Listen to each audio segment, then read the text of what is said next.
Digna, okay ka lang ba? Umuwi ka na lang kaya ng Pilipinas. Di pwede, Miley. Dami-dami ko ng utang na kailangan bayaran. Tapos ang laki-laki pa ng utang ko sa'yo.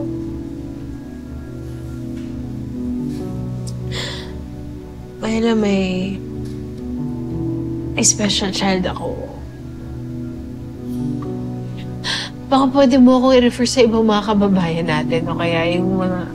Baka may kakilala ka pa na kailangan ng tagalinis ng bahay nila, tagaluto, tagalaba. Gagawin ko kahit ano. Kailangan ko lang talaga ng pera. Sige, maghahanap ako. Digna, ito na nga pala yung sahod mo.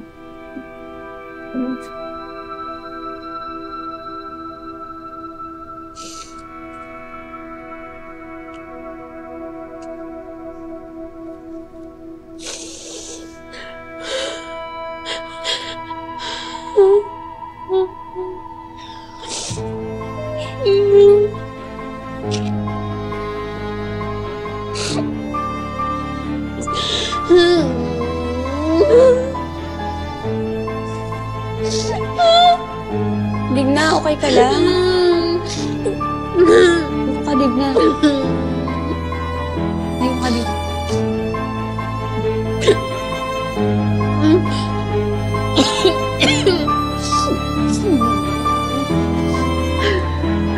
Huwag ka mag-alala, tutulungan kita.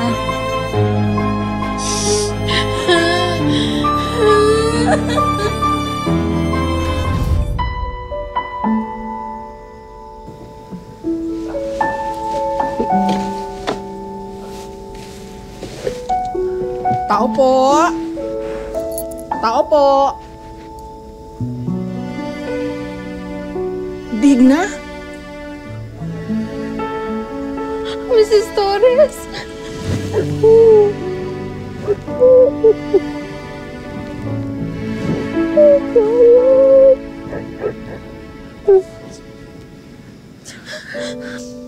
Akalain mo?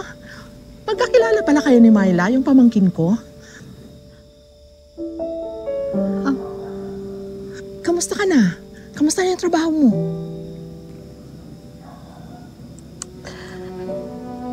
Nawalan po ako ng trabaho. Ilang buwan po ako nagbabakasakali dito pero wala talagang kumukuha sa akin. Kaya nagtatrabaho po ako dito bilang cleaning lady po. Alam ba ito ng mga anak mo? Ma'am, kung pwede po sana, atin-atin na lang to ha. Kasi ayoko malaman nila kung ano yung hirap ko dito.